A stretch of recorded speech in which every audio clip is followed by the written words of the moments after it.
Insulators. We are here outside of Tampa with Attic Queen, and we are at her lair. So Queen's Quarters. Yes. Welcome to the second podcast with her. And we have some follow-up questions and more questions to ask her about. I love it. So can you talk about the time you were starting out and where you are now in terms of business? Oh, man. It definitely has come a very long way. When I first started, I had equipment that essentially I was borrowing from somebody I worked with and would help out in Georgia that had all the equipment. And he really wasn't doing a lot of work and wasn't really motivated to do a lot. And he'd ask me, like, what are you doing? I'm like, just kind of existing and doing whatever I can out here. I hadn't really found myself, but he really did give me a great opportunity. And he said, take the trailer. It had an 18 horsepower vacuum, and it had a small blower set up, but it was brand new. And both the equipment was just jammed in there. And I didn't even have a pickup truck. So he's like, well, buy a truck. I was like, all right, well, I don't know how to drive a trailer. He's like, learn. So I did. So I basically started just with like having hands-on experience working from the other company. And then I just kind of started using the content I had in my phone and just posting it on my social media and showing up to do the estimates. And then I'd show up to do the job. And essentially at that time, I didn't have employees, and I just had like whatever body I could find. I sometimes like call it like a mouth breather, right? Where it's like just somebody, right, showing up. And I was very anal. I would not let anybody else in the attic because I was worried, God forbid, what's going to happen if I damage something. And, I don't want that to be on anybody else. And even though I did have insurance, I just really didn't know the ins and outs of it. So being a business owner was super, super scary. And then I started doing more jobs and all that. So, back then I might have only done like 4, maybe 5 jobs a month, but I had no overhead. Again, the equipment I had, I didn't, I would occasionally like help out with the payment here and there. My truck, I bought it outright, so I didn't have a truck payment. Everything was low in terms of overhead. So here I am now, about 3.5 years later. I have a shop. I have 5 trucks. I just totaled my original truck, unfortunately. I have 4 blowers. I have 3 vacuums, and I have actually, I think I'm up to like 11 employees, like real employees. And not all of them work for me full time, but just to be able to have a group of 11 strong people that I can call on and call into work, it, makes me very happy. So, it's definitely come a long way from when it used to just be me, and knowing that I had nobody else to look at except for me. And now I have a great group of people and lots of trucks, lots of equipment, and lots of customers. How did you become Attic Queen? I have a very different background. I think I might have talked about it last time, but I was in corporate America for 16 years. I was vice president in banking. I opened up call centers. I managed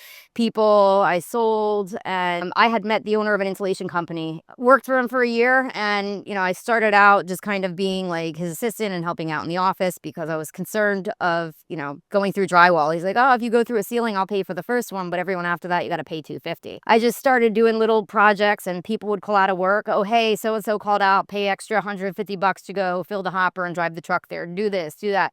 Go to the dump, drive the 26-foot box truck. Yes, sir. Whatever you need, sir. Because my whole life, I was just a doer. COVID hit. We got extremely busy. I became a team lead. People started loving seeing a woman showing up and doing the work and just running circles around everybody. And then I went into sales. I dominated. I found out about a training, and I was told I can go. And then 2 days before, he changed his mind and he fired me. And that's really what ultimately, that training is what transitioned me into the Attic Queen, because I was kind of the Attic Queen, just calling myself that because I'm this woman dominating in attics working for somebody else. But when I started learning the building science and the fact that people are living in their house sick, I was like, okay, this is going to be me. This is now my identity. But that training is really what pushed me into becoming the Attic Queen, and then further training and continuing to do the work. And I just became addicted because the results that people would get, not only on their comfort, but how they're feeling, how their kids are feeling, how their parents are feeling, no longer sick inside their house. And that just gets me going. So what are some of the things that you look back when you were starting out that you're glad you did it? Well, I'm glad I started my own business, number one. I am also glad that I spent thousands of dollars, of hours learning. That allows me to connect better and understand truly what my customers' problems are, because I can assure you, adding insulation is not going to solve people's problems. It might help them a little bit with comfort, and especially if most homes, like in Florida, a lot of homes only have 2 to 3 inches of insulation. So it's like that's barely going to do anything for you when in the afternoon time it's 170 degrees in your attic and it's only got to go through a couple inches of insulation. Just the fact of being more educated and using my education to really problem solve and get down to the core root of what people are experiencing.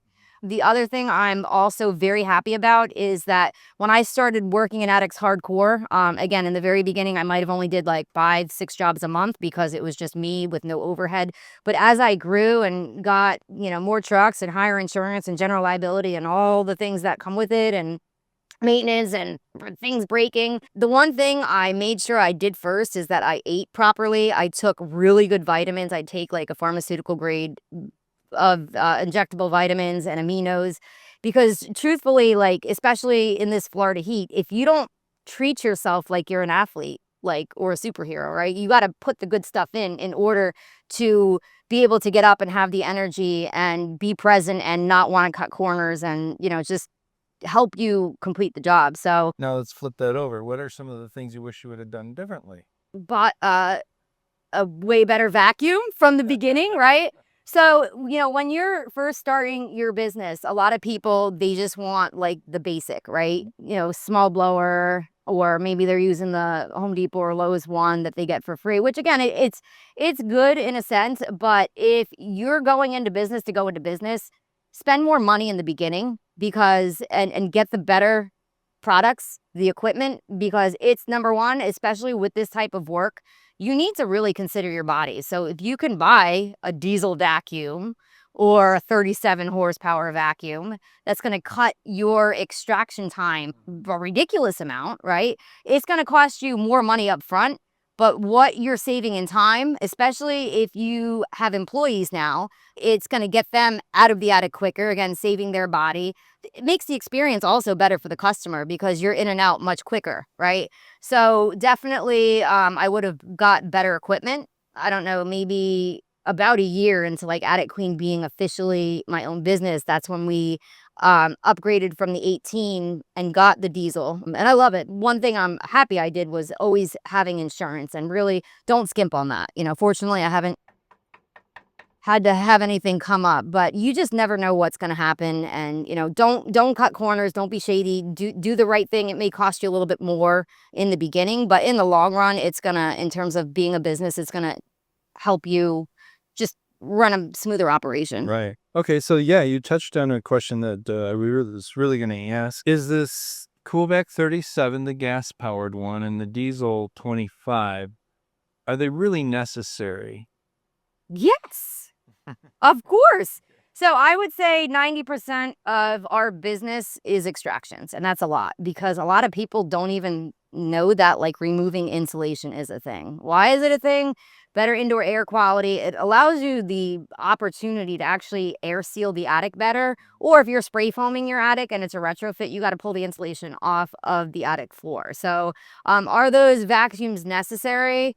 I mean, we're in Florida. It gets very hot. It's dangerous. So I would absolutely say if you're in a hot state, you want to get a better vacuum. Also, the benefit of those two particular machines is that you could literally suck R30 face bats with it versus bagging it up and having to drag them through the attic and hope you don't rip a duct out or bust a plumbing line. So the fact that you can run a straight 8 hose up into an attic and have people pulling bats, so you could throw a bat like a foot in front of it and it just sucks it right up. The better equipment, it helps you do a better job. And again, when you have employees, they're gonna always complain about something, right? So we can't do any better in terms of getting anything stronger. If you want to see what it's really like to have a vacuum that sucks, but like not in a good way that you'd want it to suck, let me get you the 18, right? So You've been on the phone with Andy and Dave a few yeah. times. Oh yeah. Met them both. Yeah. Both So- of them. How do you feel about their support? I love it. I actually had to call them the other day. I can't remember what it. I walked into O'Reilly's and there was like a closeout on oil, and I was like, I think this is the oil that we use. And I didn't. I was trying to look up the manual online, and I call them. Becky answers. I'm like, hey, it's Ada Queen, and I was like, hey, I'm in this store and there's a really good special on oil, and we're always using it. We got all kinds of equipment. I just want to make sure it's the right one, so I'm not wasting my money. Let me get you in touch with Andy. And I'm like, all right, great. And I love talking, to everybody with Cool Machines. I always love talking with you guys as well, just because again, it's like I do business. I prefer to do business with people I have a relationship with, right? Because I don't want to be dealing with strangers, and I'm a very special person. I'm not the easiest, but I'm not the hardest.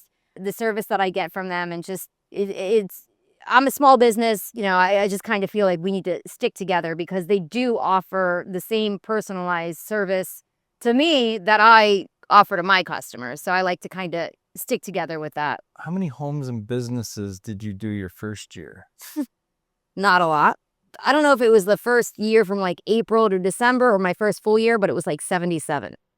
Well, that's a good amount. And then maybe now, I think we did maybe under 300 last year. Well, it's awesome. Yeah, So you migrated into spray foam.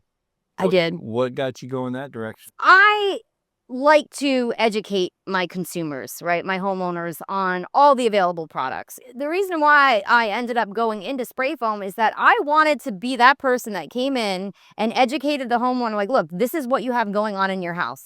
These are the issues that I see, and these are your options. This is option 1.